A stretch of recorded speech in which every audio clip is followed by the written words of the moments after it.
Welcome to the Photo Flunky Show, episode 49.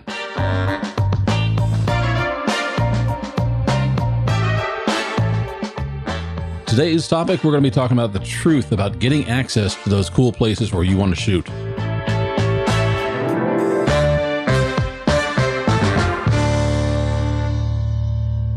Thank you very much for joining me on the Photo Flunky Show. My name is William Beem, and it's just going to be you and me today.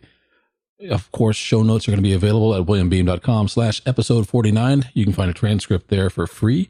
And if you want to check out other episodes of the Photo Flunky Show, just go to photoflunky.com. You'll find plenty of stuff there.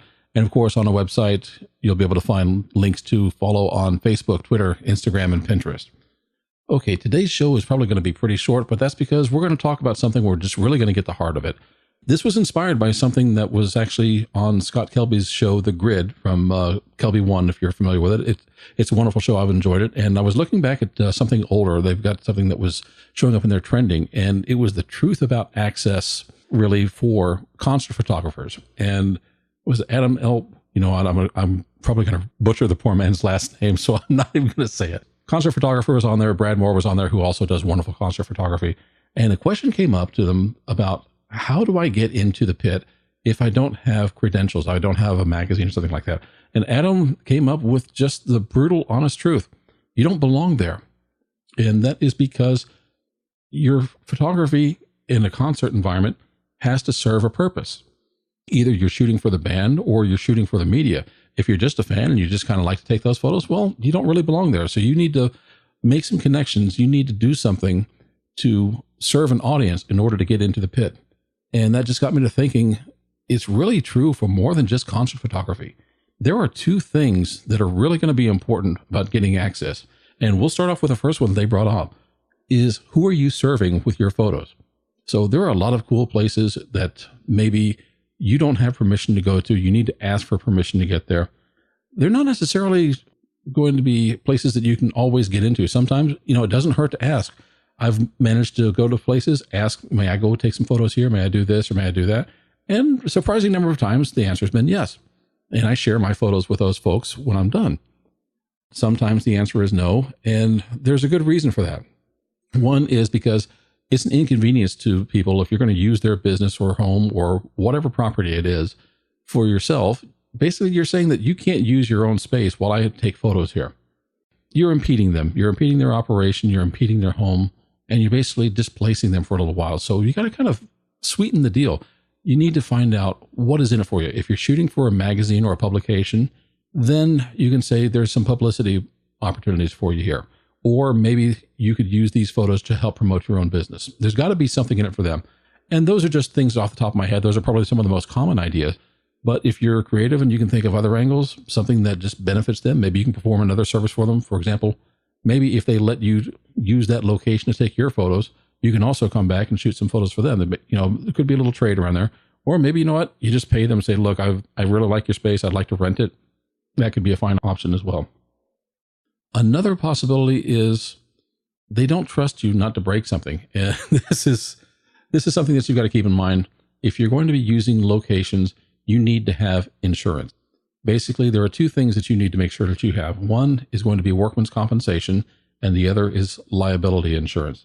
Then really it comes down to this. And this happens in the professional community all the time. It doesn't matter if you're taking photos or mowing someone's lawn. If you get hurt on their property, they want you to have workman's compensation to pay for your costs. If you break something on their property, they want you to have liability insurance to compensate them for any damage that you may have caused. If someone comes to my house and they want to work on my house, mow my lawn, or anything like that, those are the first things I'm going to ask for. It's like, where's your workman's comp? Where's your liability insurance? You want to make sure that you're covered from both angles. If something happens to you or something happens to them or something happens to the property, no matter what it is, there's got to be that insurance.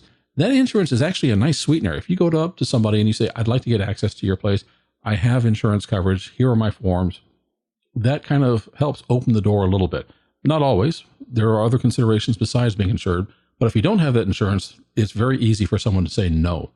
That's kind of what you want to try to get past. So think about those two things. You want to be able to say, I've got an outlet of some kind. I'm a media credentialed photographer. There'll be publicity for you. Or you can do something for them and you have insurance. Now, what if you've never shot before? Well, let's go back to concert photography. So there are some up and coming bands. Maybe you can make a relationship with them and say, hey, look, here are examples of photos I've taken elsewhere. I'd like to do some photography of the band. And if the band gives you approval, great, you're serving somebody. Same thing with the venue. It doesn't matter if it's a local bar or anything all the way up to a large hall. If you're shooting for them, then they've got promotional materials that they can use. You're shooting for someone else. You get what you want, but you're shooting for someone else. And finally, you can work as a freelancer for magazines. One other thing to keep in mind, and this is something that Adam brought up when he was on the show, is like he started a magazine. Well, I've done something similar. I've got another website. I've mentioned it before. It's called orlandolocal.com. And we go off and we've done a number of shoots where we got access simply because we're local media. In other words, we've done restaurant reviews. We've been called in as local media to cover events on a couple of occasions. And it's nice. We go in, we get treated very nicely. They show us what they've got. Most of our stuff has been food photography. It's just, that's how you get access. You build relationships, you show a benefit, and you also demonstrate that you have insurance or coverage in case something goes wrong. And that's really the extent of it. If you want to get access, you need to make sure that you're covered and you're serving somebody. If you're just looking to say, I'd really like to take that picture, okay, go ahead and ask. It doesn't hurt. I'll give you a couple of examples. I've been able to do that in Las Vegas with MGM. In other words, they own a number of hotels there. I contacted their PR office and said I wanted to go off and take some photos of different buildings and different inside and outside. And this was really just on my vacation. It wasn't for a publication, but I offered them the photos. They said yes, and they loved the photos that I had. That worked out wonderfully. You may find other examples of the same thing. Out at Walt Disney World, for example, I go out and take pictures there just for fun, and sometimes I'll put them on the Orlando Local site as articles I'm doing there. Those are not always media events. Walt Disney will have media events. They'll invite local bloggers out, or even people who blog on Walt Disney World that travel in for these events. If they've got a new hotel to show off, if they've got some kind of attraction or some restaurant, they'll invite media in and let them take photos. They'll do video. Basically, they're providing publicity for Walt Disney World. You don't necessarily have to work for the Sterling magazines or news shows or TV shows to get access, but you do have to have an outlet. And a lot of the people that are invited into these events started off with nothing but a WordPress blog, and you got to start somewhere. So set up a blog on your particular topic, whatever it is that you want to shoot and where you want to get access to, and start doing some work. It may not be what you ultimately aspire to, but you've got to start somewhere. That also means you need to understand how to write. Part of getting access is showing that you can communicate. It's one thing to go out and take photos, but search engines don't really pick up on photos that much. You need to have some text to go along with it. So in other words, you've got to go and write articles to go along with your photos. And that is how you convince people, or how they can find you, that you can do a good job of communicating and sharing their message. A couple of other possibilities, and this is probably a harder thing to do. Instead of doing a blog, maybe you just want to do a social media presentation. If you can build up enough of a following, enough of an audience, I don't think that some of the locations that you want to shoot at really care if it's on your WordPress blog or if it's on Facebook or Instagram or Pinterest.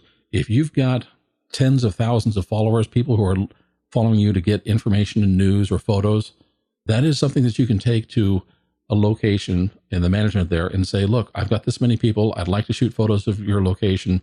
Here's how it benefits you. It's just another way of getting your foot in the door. But most of all, be polite, be professional. If they say no, take no for an answer and just say thank you, maybe another time, and move on to the next one. I hope this helps. It's short, it's sweet, but the truth about getting access really is you need to serve someone other than yourself, and you need to be insured.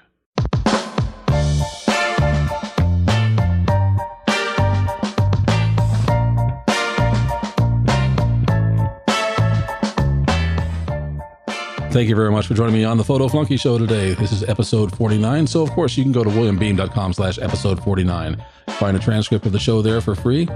There are links to subscribe there or on photoflunky.com. And, of course, I would appreciate it if you're going to check us out on social media. You go to the website. There'll be links to us on Facebook, Twitter, Instagram, and Pinterest. Thank you so much. If you got some feedback, I'd love to hear it in the comments. And until then, I'll see you next week.